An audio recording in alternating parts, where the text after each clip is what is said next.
Good morning बच्चे, कैसे हैं आप सभी लोग। आई होप सभी लोग बहुत अच्छे होंगे। यार बच्चे, पिछले क्लास में हम लोग पढ़े थे मेटरनिक के बारे में और नेपोलियन के बारे में पढ़े थे ना। यूरोप में राष्ट्रवाद की शुरुआत किए थे और यूरोप में राष्ट्रवाद से शुरुआत करते हुए 1830 की क्रांति, ठीक है, फ्रांस की क्रांति, और फिर प्यारे बच्चे हम लोग पढ़े थे इटली का एकीकरण। ये सभी वीडियो जो है हम लोग वीडियो के माध्यम से पढ़ चुके हैं। तो डे 1 डे 2 हम लोग पढ़ लिए हैं, ठीक है। आज डे 3 में प्यारे बच्चे, डे 3 में हम लोग पढ़ने वाले हैं किसके बारे में? मेजनी के बारे में। किसके बारे में पढ़ने वाले हैं? मेजनी के बारे में। तो चलिए, आप सभी लोग जो है आप लोग नोटबुक ओपन कर लीजिएगा और पढ़ने का जो सिस्टम होगा प्यारे बच्चे क्या है, यानी कि हम इधर पढ़ाएंगे और समझाएंगे और बीच बीच में आपको पॉइंट्स नोट्स करवाएंगे। तो आपको क्या करना है? अपने नोटबुक पर नोट करते चलना, ठीक है। समझ गए सभी लोग? चलिए, तो चलिए शुरुआत करते हैं। और यहाँ पर ध्यान रखिएगा कि जब हम शुरुआत कर रहे हैं तो आज जो शुरुआत है कहाँ से शुरुआत कर रहे हैं प्यारे बच्चे? तो आपका है मेजनी से। जिस प्रकार से, सबसे पहले ये बताइए तो आप लोग बताइएगा प्यारे बच्चे कि नेपोलियन कौन था? बताइए तो, सभी लोग बताइए, नेपोलियन कौन था? नेपोलियन कौन था? आप लोग पीछे से नहीं पढ़ेंगे तो कैसे कमेंट करेंगे आप लोग? बताइए तो, हैं? सही बताइए। नेपोलियन पढ़े थे। मेटरनी कौन था? ऑस्ट्रिया का चांसलर था। कैसा था? ऑस्ट्रिया का चांसलर था। आप लोग पढ़ नहीं रहे हैं, सब भुला जा रहे हैं। पढ़ना है प्यारे बच्चे। देखिए, मेजनी के बारे में सबसे पहले किसके बारे में पढ़ने जा रहे हैं? मेजनी। आपसे पूछा जाएगा कि मेजनी कौन था। पहले जब फिगर देखे मेजनी का तब पूछा जाएगा ना कि मेजनी कौन था, पूछा जाएगा कि नहीं? चलिए देखते हैं। मेजनी एक साहित्यकार था। क्या कहेंगे? मेजनी एक साहित्यकार था, गणतांत्रिक विचारों का समर्थक था, इसलिए इसको हीगेल भी कहा जाता था। क्या? हीगेल। हीगेल के विचारक था, ठीक है, याद रखिएगा, हीगेल का विचारक था। मेजनी एक साहित्यकार, गणतांत्रिक विचार का समर्थक और योग सेनापति था। ऑप्शन में देगा कि मेजनी कौन था, कहिएगा मेजनी एक साहित्यकार था, मेजनी एक सेनापति। सेनापति जानते हैं? सेनापति मतलब जो, जैसे अपना भारत सरकार का जो है सेना कौन है? आर्मी है। कौन है? आर्मी है। तो एक है स्थल सेना, एक है वायु सेना और एक है जल सेना। 3 तरह के सेना भारत में पाए जाते हैं। तो पहले जो राजा होते थे उसके एक मेन जो है सेना होते थे, जिसको हम लोग सेनापति के नाम से जानते थे, जो राजा के इर्द गिर्द में रहता था। आप लोग देखे होंगे मोदी जी के आगे पीछे कुछ लोग रहता है, उसको क्या कहते हैं? एसपीजी कहते हैं। क्या कहते हैं? एसपीजी कहते हैं। तो वो स्पेशल प्रोटेक्शन करता है प्यारे बच्चे, स्पेशल प्रोटेक्शन के लिए वो खड़े रहते हैं। तो वही क्या है?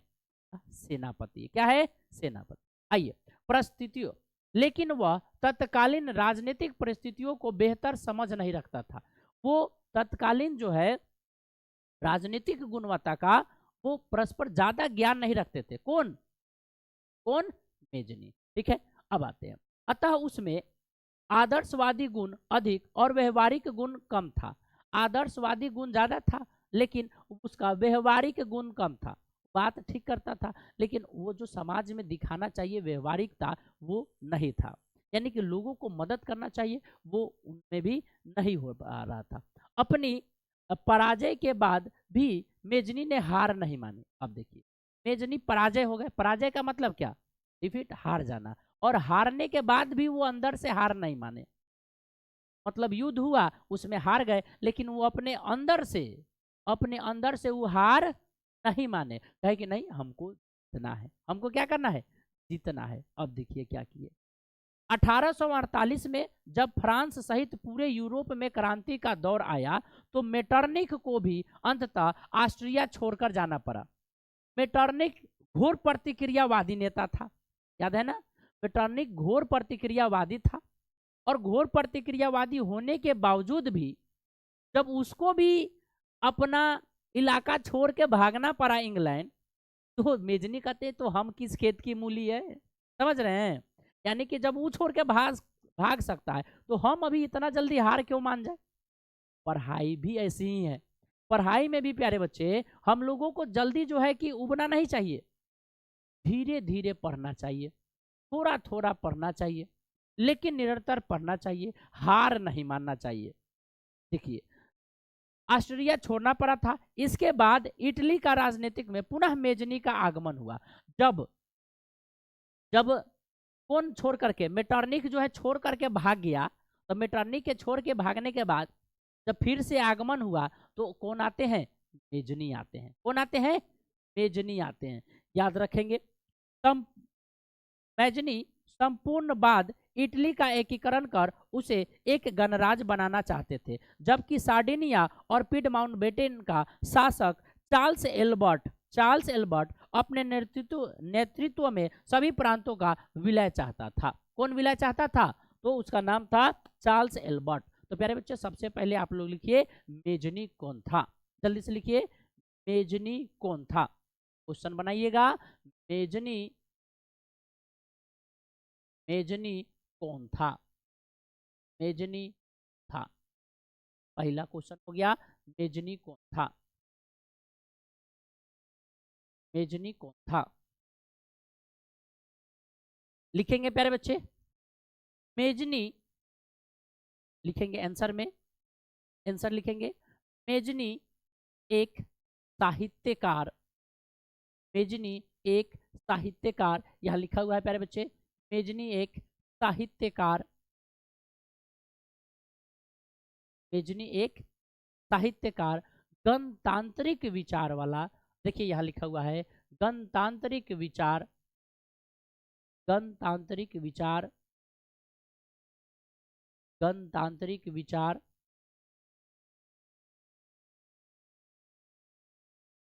गणतांत्रिक विचारों का समर्थक, का समर्थक, का समर्थक, गणतांत्रिक विचारों का समर्थक और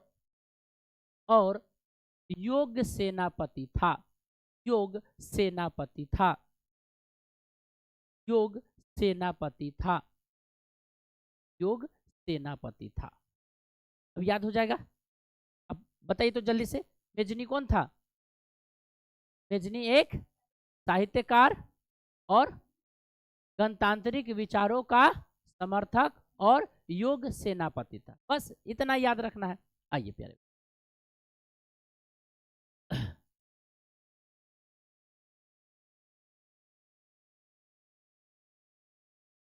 ध्यान से सुनिएगा।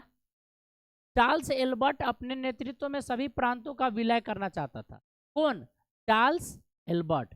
वहां पर दो जगह का नाम था, सार्डिनिया और पीडमाउंट बेटन।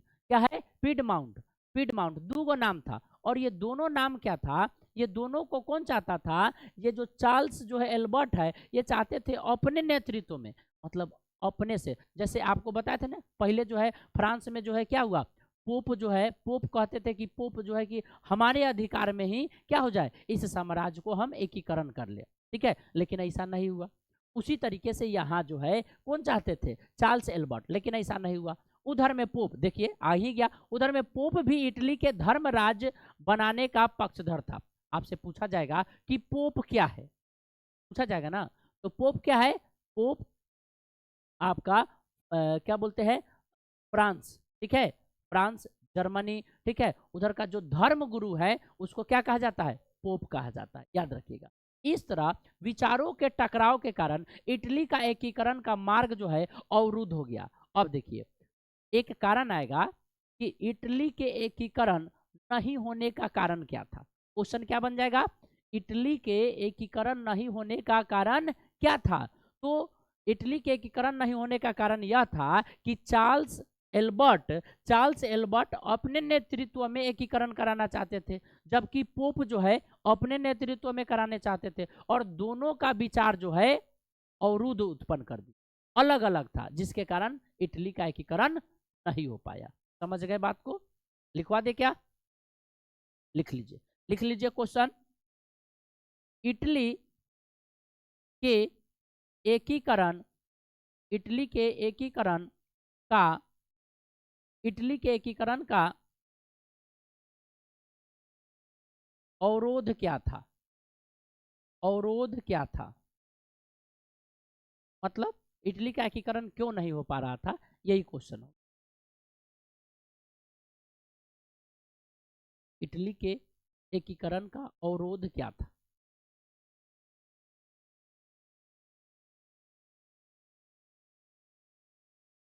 आंसर बोले, लिखिएगा। इटली के एकीकरण का इटली के एकीकरण का मुख्य अवरोध इटली के एकीकरण का मुख्य अवरोध इटली के एकीकरण का मुख्य अवरोध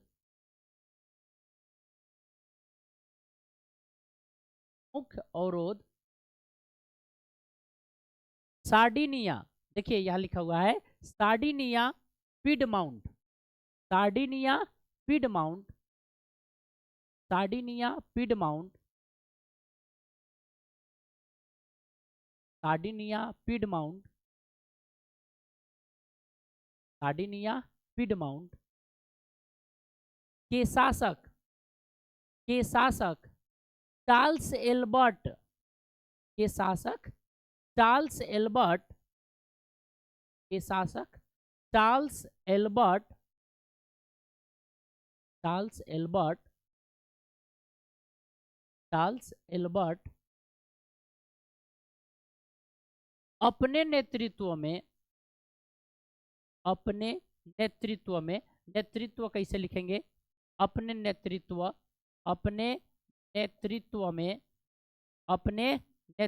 में एकीकरण कराना चाहते थे। सार्डिनिया पिडमाउंट का शासक चार्ल्स एल्बर्ट अपने नेतृत्व में एकीकरण कराना चाहते थे, एकीकरण कराना चाहते थे, जबकि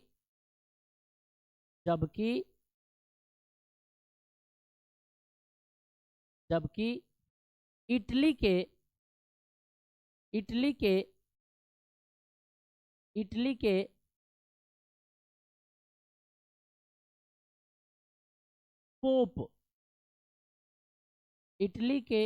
पोप धर्म राज्य बनाने के लिए धर्म राज्य बनाने के लिए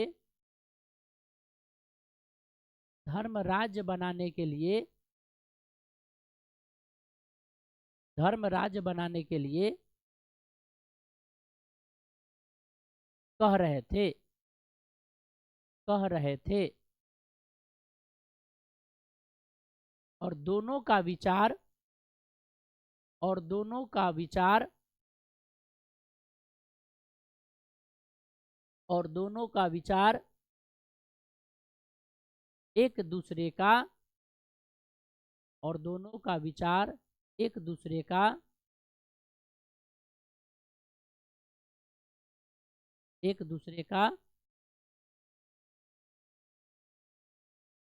एक दूसरे का उल्टा था।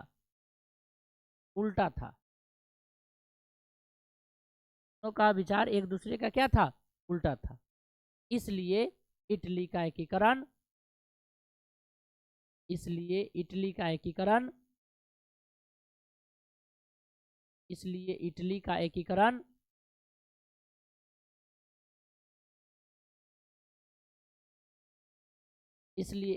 एकीकरण नहीं हो पा रहा था।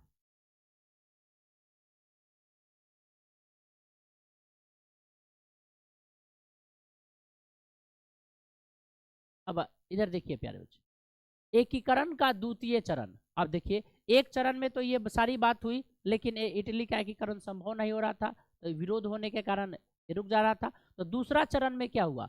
1848 ईस्वी में इटली का एकीकरण के लिए किए गए प्रयास असफल रहे, परंतु धीरे धीरे इटली में इन आंदोलनों के कारण जन जागरूकता बढ़ती रही और राष्ट्रीयता की भावना तीव्र होती रही। इटली में सार्डिनिया और पिडमाउंट का नया शासक विक्टर इमैनुएल बना। विक्टर इमैनुएल बना। प्यारे बच्चे आप लिख लेंगे, स्टार दे करके लिखेंगे, ठीक है, स्टार दे करके लिखेंगे सार्डिनिया लिखेंगे प्यारे बच्चे, Sardinia, Piedmont, Piedmont, Sardinia, Piedmont का नया शासक 1848 में विक्टर इमैनुएल बने। कौन बने थे? विक्टर इमैनुएल बने। ठीक है, ये बातें आपको याद रखनी। राष्ट्रवादी विचारधारा का था और उसके प्रयास इटली के एकीकरण कार्य जारी रखा। अपने नीतियों के क्रियान्वयन विक्टर ने काउंट काबूर को प्रधानमंत्री नियुक्त कर दिया। तो अब नया प्रधानमंत्री जो है कौन बन गया? इटली का। इटली का जो है नया प्रधानमंत्री कौन बन गए? काउंट काबूर। कौन बन गए? काउंट काबूर। अब हम लोग काउंट काबूर के बारे में पढ़ेंगे। ठीक है, ये नोट कर लिए प्यारे बच्चे।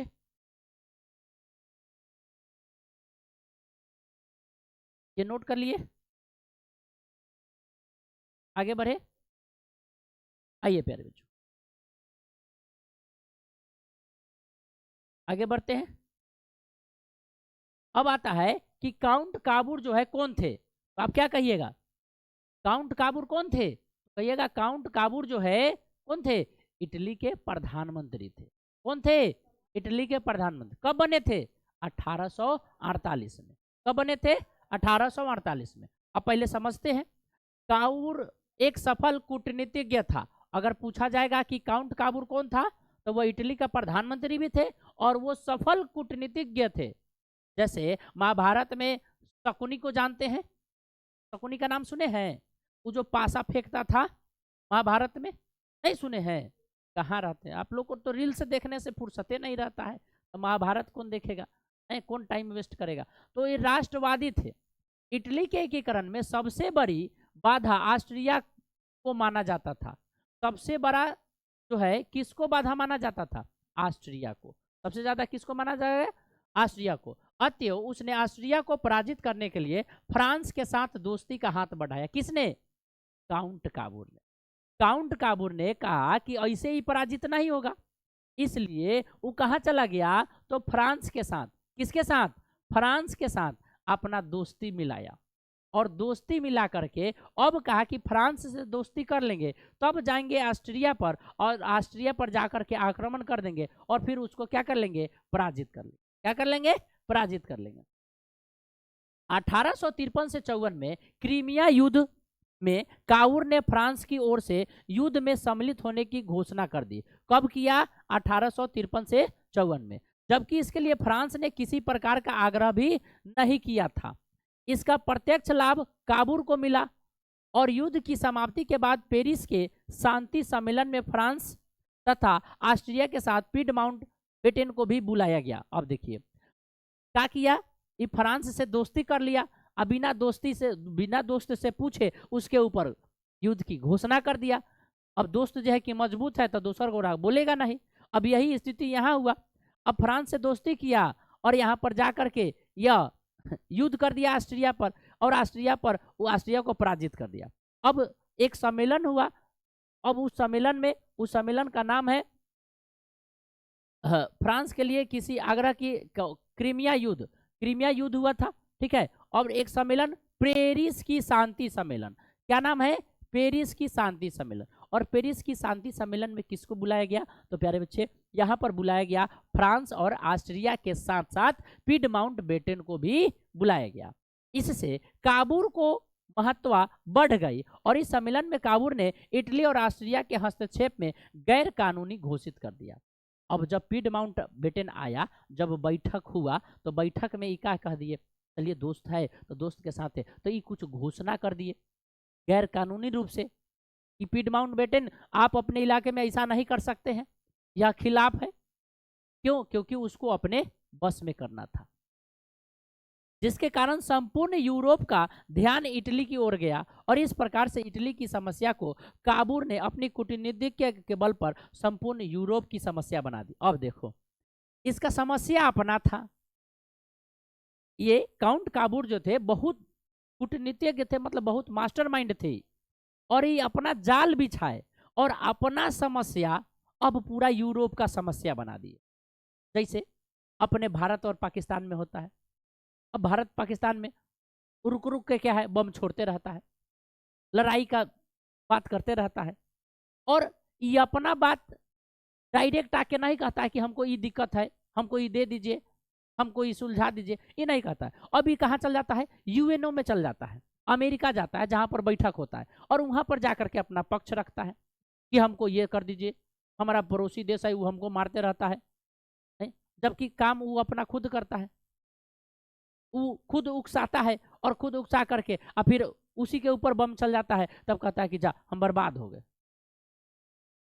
आपको सुन करके ये आपको मतलब एक मजाक लगेगा कि चंद्रयान जब भारत लॉन्च किया था, चंद्रयान लॉन्च किया था तो भारत का ही पूर्ण रूप से अपना था, और एक जो है चाइना के साथ जो है लॉन्च हुआ, और उसमें ये थोड़ा सा पार्ट जो है ये दिया था, थोड़ा सा एक पार्ट दिया था, कुछ मशीन था। बाद में कहने लगा क्या कि हम भी चंद्रयान लॉन्च कर दिए। समझ रहे हैं क्या, हम भी चंद्रयान लॉन्च कर दिए, हमारा भी सफल मिशन हो गया।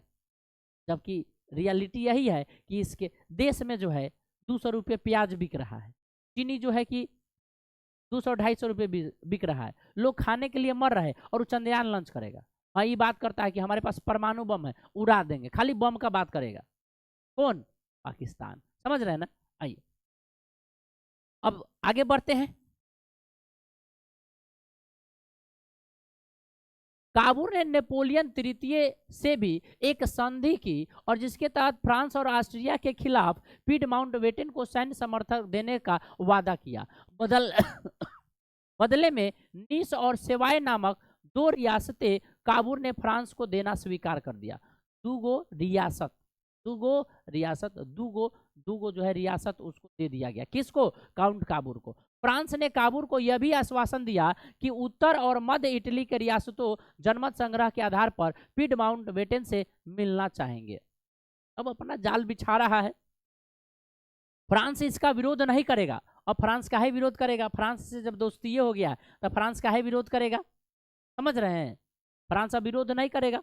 इसके लिए काबूल ने आलोचना भी की जाती है। उसने नीस और सेवाय नामक प्रांतों को फ्रांस देने का आश्वासन देकर के इटली का राष्ट्रीय अस्मिता के साथ जो है खिलवाड़ कर दिया, मतलब आश्वासन दे दिया जैसे इलेक्शन में होता है। नहीं, आपको जो है अच्छी सड़कें मिलेगी, आपके गांव ग्राम में जो है अस्पताल बनवा दिए जाएंगे, नहीं रोड का चौड़ीकरण कर दिया जाएगा, स्कूल खुलवा दिए जाएंगे, हॉस्पिटल खुलवा दिए जाएंगे, सब वादा करके जाता है। जैसे ही नेता बन जाता है अपना घर पर बनवा लेता है सब। समझ में आया? यहाँ जैसे ही जीत के आएगा तो वो अपना घरे जो है एगो 4 चक्का निकाल लेगा। नहीं, समझ रहे हैं ना। तो वही आश्वासन ये भी दिए और ये ऐसा कुछ नहीं किए। यह तथ्य भी महत्वपूर्ण है, तब तक इटली और एक राष्ट्र के रूप में उभरा भी नहीं था, और यदि दो प्रांत खोकर भी उत्तरी और मध्य इटली एकीकरण हो जाता तो भी यह बड़ी उपलब्धि थी, लेकिन ऐसा भी नहीं हुआ। अब दूगो जो है पीडमाउंटबेटन सार्डिनिया और पीडमाउंटबेटन का दूगो रियासत भी हाथ से निकल गया, फिर भी इटली का एकीकरण नहीं हुआ। ये बहुत बड़ी समस्या हो गई, क्योंकि पहले तक सार्डिनिया और पीडमाउंट चार्ल्स एल्बर्ट जो था वो अपने नेतृत्व में करना चाहता था इटली का एकीकरण, कि चलो भाई हम मिला लेते हैं, चिटफुट हो गया है अब इसको मिला लेते हैं। पोप अलग कहते थे, और ये जो है ये जब आए काउंट काबूल आए, ये अपना कूटनीति लगा करके अब देखिए ये अपना समस्या पूरा यूरोप का समस्या बना दिए। तो धीरे धीरे ये समस्या जो है बढ़ते जा रहा है, क्योंकि फ्रांसीसी मदद के बिना इटली का एकीकरण संभव नहीं था। फ्रांस जो है इसको अगर मदद नहीं करता तो ये संभव भी नहीं था। तो ये जो है असफल ही रहा, ये सफल नहीं हो पाया, ये क्या हो गया? असफल ही रहा। अब देखिए, अब ये है काउंट काबूल, यही है काउंट काबूल। काउंट काबूल से अगर प्रश्न पूछा जाएगा कि काउंट काबूल कौन थे, तो क्या कहिएगा? यह एक अच्छे कूटनीतिज्ञ थे। लिख लीजिए काउंट काबूल कौन थे। देखिए तो काउंट काबूर कौन थे? काउंट काबूर कौन थे?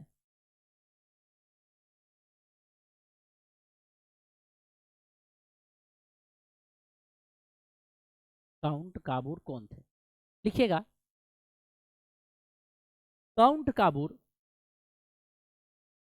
काउंट काबूर, काउंट काबूर इटली के, काउंट काबूर इटली के प्रधानमंत्री, इटली के प्रधानमंत्री 1848 में बनाए गए थे। 1848 में बनाए गए थे। 1848 में बनाए गए थे। 1848 में बनाए गए थे। यह यह एक यह एक कूटनीतिज्ञ थे। क्या? यह एक कूटनीतिज्ञ थे। क्या कहेंगे प्यारे बच्चे? कूटनीतिज्ञ थे। क्या थे? यह एक कूटनीतिज्ञ थे। यह एक कूटनीतिज्ञ थे और राष्ट्रवादी भी थे। और राष्ट्रवादी भी थे। और राष्ट्रवादी भी थे।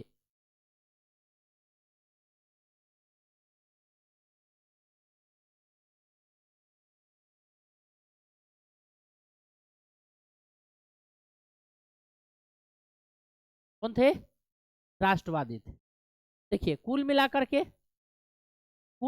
के क्या हुआ कि वहां पर जो है वो बहुत सारा जाल बिछाए, लेकिन जाल बिछाने के बाद भी इटली का एकीकरण नहीं हो पाया। सन 1862 ईस्वी में द इटली रोम और वेनेशिया को छोड़कर बाकी रियासतों का रोम में विलय हो गया और सभी ने विक्टर इमैनुएल को शासक बनाया। अब देखिए जब विलय कर दिया गया, अब राजनीतिक खेला गया और राजनीतिक खेलने के बाद जब सभी राज्यों को एक साथ विलय किया गया और उस विलय में प्यारे बच्चे, उस विलय में जो है किसको? विक्टर इमैनुएल को शासक बनाया गया। तो अब लिखिएगा, स्टार देकर के लिखिएगा प्यारे बच्चे, स्टार देकर के लिखिएगा विक्टर इमैनुएल को, विक्टर इमैनुएल को, विक्टर इमैनुएल को सन 1862 में, सन 1862 में इटली का शासक बना दिया गया। इटली का शासक बना दिया गया। शासक बना दिया गया। याद रहेगा, इटली का शासक बना दिया गया। इटली का शासक बना दिया गया। अब देखिए, अब जैसे ही इसको शासक बना दिया गया, अब और याद रखिएगा इटली की राजधानी कहाँ है?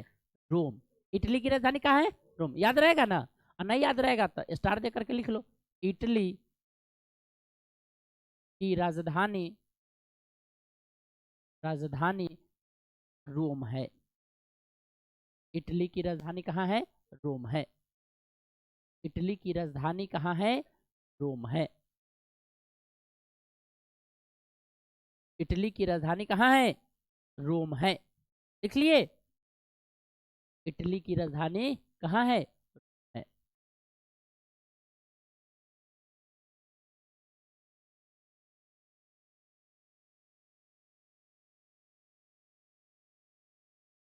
अब आइए, अब ध्यान दीजिएगा, अब एक नया नाम आ रहा है प्यारे बच्चे, और जो नया नाम है वो कौन है?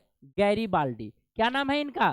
गैरीबाल्डी। अब गैरीबाल्डी के बारे में ध्यान से सुनिएगा, पहले ध्यान से सुन लीजिए तो फिर उसके बाद में लिखेंगे, ठीक है। इसी बीच महान क्रांतिकारी गैरीबाल्डी सशस्त्र क्रांति, दक्षिणी इटली रियासतों के एकीकरण तथा गणतंत्र स्थापना करने का प्रयास कर रहा था। कौन कर रहा था? कौन कर रहा था? गैरीबाल्डी। इटली, इटली के महान क्रांतिकारी नेता थे। कौन थे? गैरीबाल्डी, ठीक है। गैरीबाल्डी पेशे से एक नाविक थे। पूछा जाएगा क्वेश्चन, यही पूछा है। देखिए कैसे पढ़ा जाता है ना, ये आपको सिखा रहे हैं। आप लोग अभी तक तो किताब कहीं पढ़े नहीं, किताब पढ़ करके कैसे क्वेश्चन को निकाला जाता है ये आपको सिखा रहे हैं। कि आपके पास जब बुक होगा तो हम जैसे जैसे पढ़ा रहे हैं आप अपने पास बुक को रखेंगे और फिर उसको पढ़ेंगे, अंडरलाइन कर सकते हैं, ठीक है, और भी क्वेश्चन निकाल सकते हैं। जबकि हम इसे क्वेश्चन निकालते हुए जा रहे हैं। तो जैसे क्वेश्चन आया कि गैरीबाल्डी पेशे से क्या था, तो क्या कहिएगा? नाविक था। क्या था? नाविक था। और मेजनी के विचारों का समर्थक था। किसके विचारों का? मेजनी के विचारों का समर्थक था। तो आपसे पूछा जाएगा एक लाइन में कि गैरीबाल्डी कौन था। लिख लीजिए गैरीबाल्डी कौन था, लिख लीजिए गैरीबाल्डी कौन था। गैरीबाल्डी कौन था? गैरीबाल्डी कौन था? गैरीबाल्डी यहाँ लिखा हुआ है, गैरीबाल्टी मत लिख लीजिएगा। हाँ गैरीबाल्डी। तो आप लोग का कौन गारंटी है, कुछ तो लिख सकते हैं।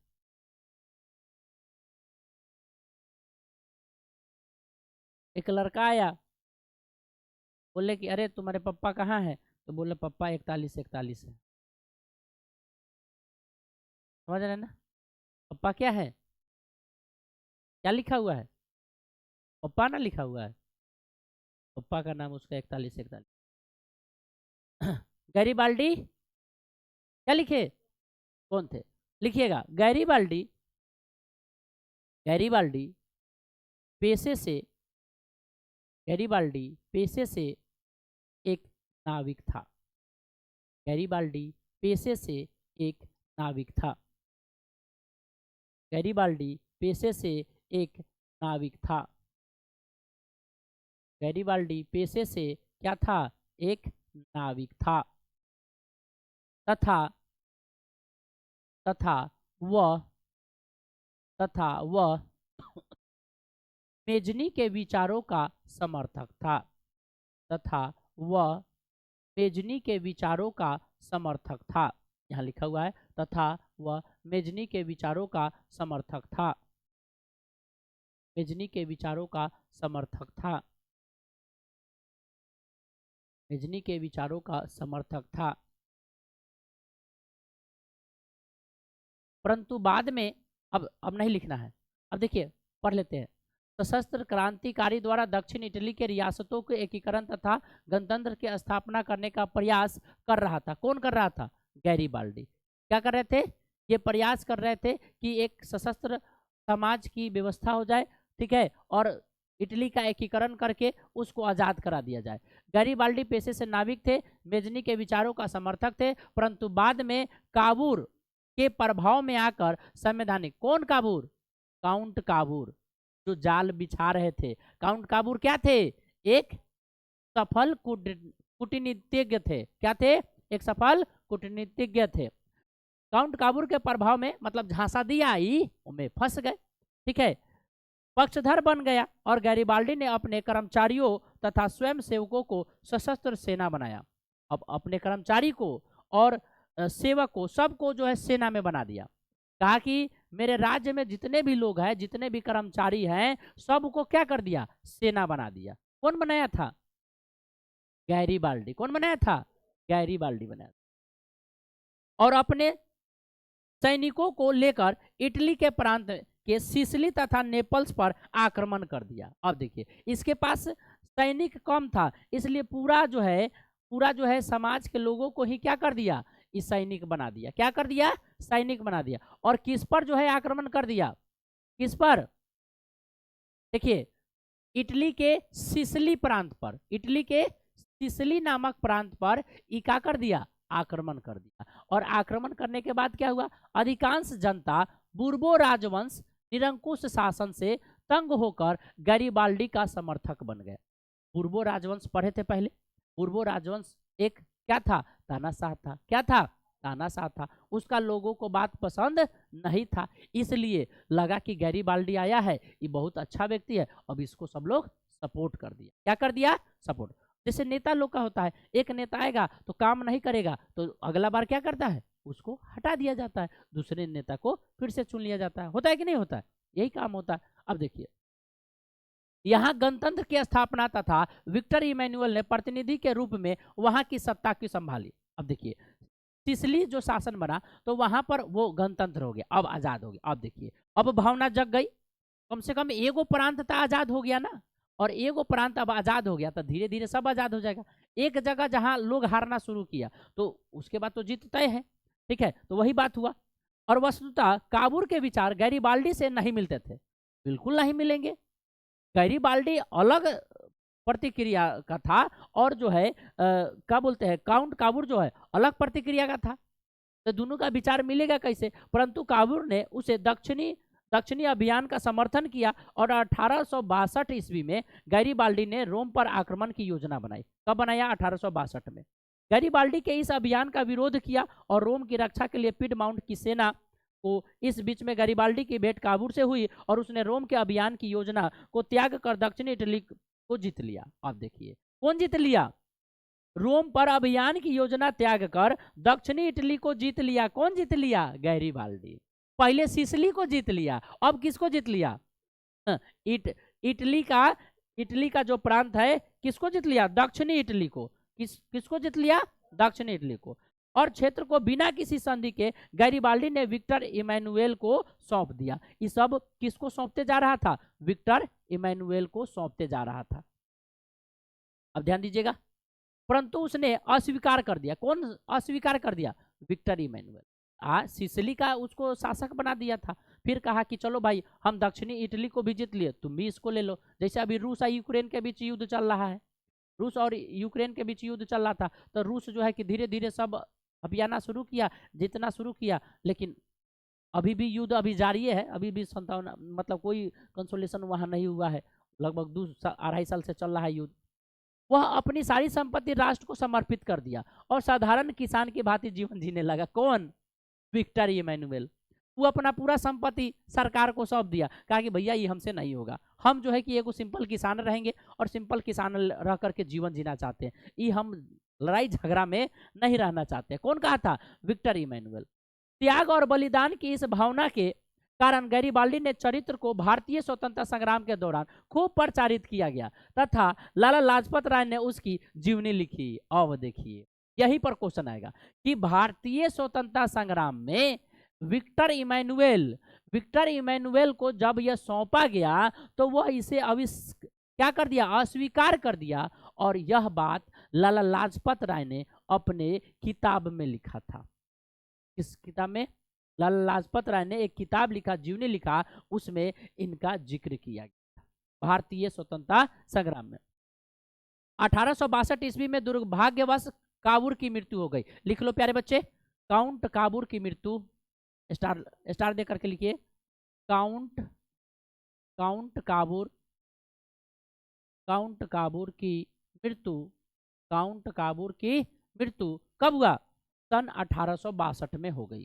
सन 1862 में हुई, सन 1862 ईस्वी में हुई। और इस तरह से वह भी इटली का एकीकरण नहीं देख पाया और रोम और वेनेशिया के रूप में शेष इटली का विक्टर इमैनुएल ने कर दिया। लिख लिए? मतलब इतना पढ़ने के बाद क्वेश्चन कौन पूछेगा? ई वाला क्वेश्चन पूछेगा, समझ गए? हाँ, ये लंबा चौड़ा वो कहानी है, उसको समझना था।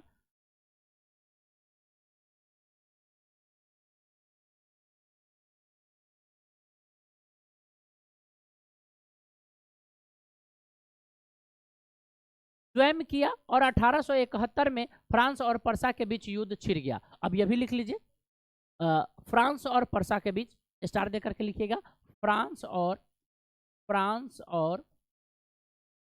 पर्सा के बीच युद्ध कब हुआ? 1870 से 71 में। 1870 से 71, जिस कारण फ्रांस के लिए पोप का संरक्षण प्रदान करना संभव नहीं था। विक्टर इमैनुएल ने अपनी परिस्थिति का लाभ उठाया और पोप ने अपने आप को वेटिकन सिटी के किले में बंद कर लिया। कौन?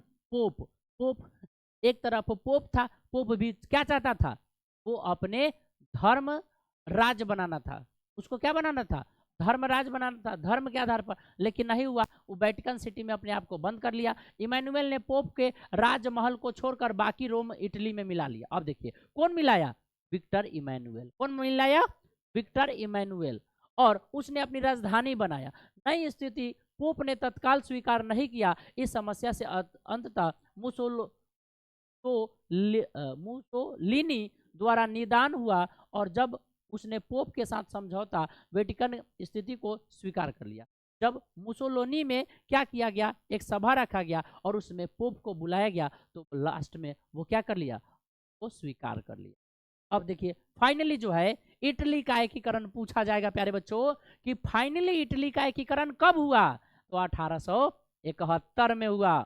शुरू हुआ 1830 से, कब से, 1830 से, कि अब हो जाएगा, अब हो जाएगा, ठीक है। और फ्रांस की क्रांति 1789 में, स्टार्टिंग में पढ़े थे कि फ्रांस की क्रांति कब शुरू हुआ, 1789 में, और धीरे धीरे चलते चलते सोचिए कितना समय लगा, और 1871 में जाकर के 1871 में जाकर के इटली का एकीकरण होता है। तो इसको भी लिख लेंगे प्यारे बच्चे, लिखिएगा, लास्ट लाइन है अब कि इटली का एकीकरण, पहले सुन लीजिए, 1871 ईस्वी तक इटली का एकीकरण मेजनी, काबूर, गैरिबाल्डी और राष्ट्रवादी नेताओं एवं विक्टर इमैनुअल जैसे शासकों के योगदान के कारण पूर्ण हुआ। इन सभी घटनाओं के पार्श्व राष्ट्रवादी नेता सर्वोपरि रहे। यानी कि लिखा जाए प्यारे बच्चे कि स्टार्ट देकर के लिखिएगा, इटली का एकीकरण, हाँ इटली का एकीकरण, इटली का एकीकरण सन 1871 ईस्वी हुआ, सन 1871 ईस्वी में हुआ। इसमें 1871, इसमें मेजनी, इसमें मेजनी, काबूर, इसमें मेजनी, काबूर, गैरिबाल्डी, गैरिबाल्डी जैसे राष्ट्रवादी, जैसे राष्ट्रवादी, जैसे राष्ट्रवादी नेताओं एवं एवं एवं विक्टर इमैनुअल, एवं विक्टर इमैनुअल, एवं विक्टर इमैनुअल, एवं विक्टर इमैनुअल जैसे, जैसे विक्टर इमैनुअल जैसे शासकों का योगदान था, शासकों का योगदान था, विक्टर इमैनुअल जैसे शासकों का योगदान था, विक्टर इमैनुअल जैसे शासकों का। क्लियर हो गया, ये था इटली का एकीकरण। क्या था प्यारे बच्चे, इटली का एकीकरण की कहानी। अब जर्मनी का एकीकरण है, अगले क्लास में करेंगे, है?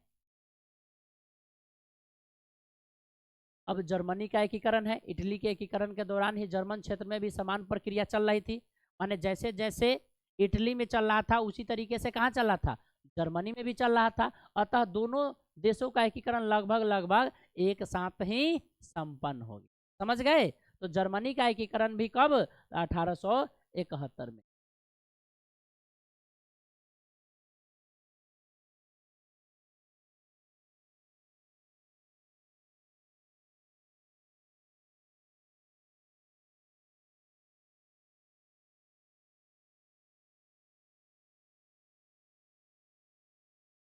हाँ, अब यहाँ पर प्यारे बच्चे, अब यहाँ पर यहाँ पर हम लोग देखेंगे बिस्मार्क कौन, कौन था, बिस्मार्क।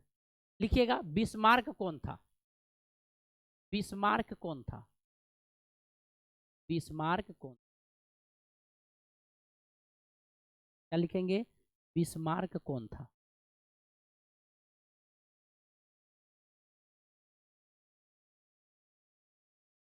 लिखिएगा, बिस्मार्क, बिस्मार्क, लिखिएगा, बिस्मार्क बिस्मार्क हीगेल के विचारों का समर्थक था।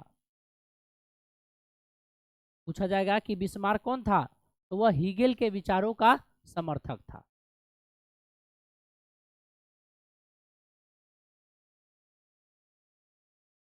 ठीक है, अब फिर से स्टार दे करके लिखिएगा। जर्मन के संसद जर्मन के संसद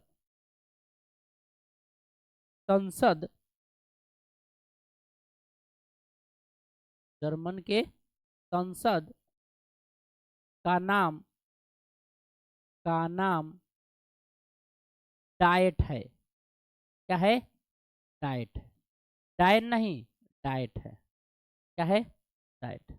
जर्मन के संसद का नाम क्या है? डाइट। याद रखिएगा, जर्मन के संसद का नाम क्या है? डाइट।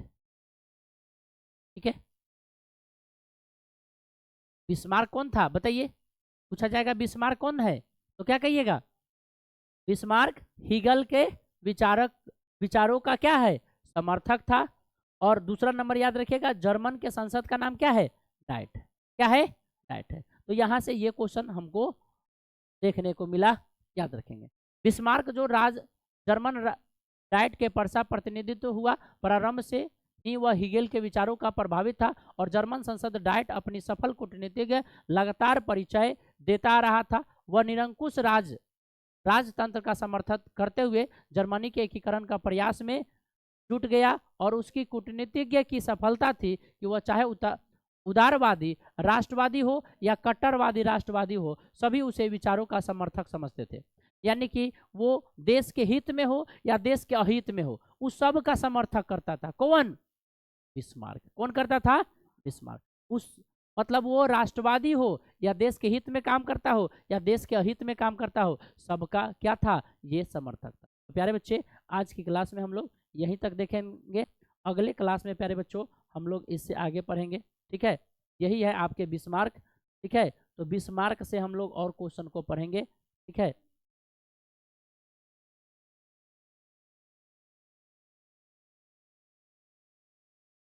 चलिए कल की क्लास में हो सकता है कि आपका पहला चैप्टर जो है वो खत्म हो जाए।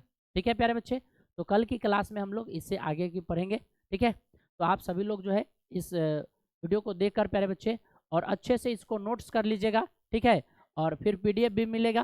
ठीक है, पीडीएफ मिलेगा आपको, क्वेश्चन आंसर वाला भी पीडीएफ मिलेगा प्यारे बच्चे, और इसमें ऑब्जेक्टिव का भी क्वेश्चन मिलेगा। Okay, thank you.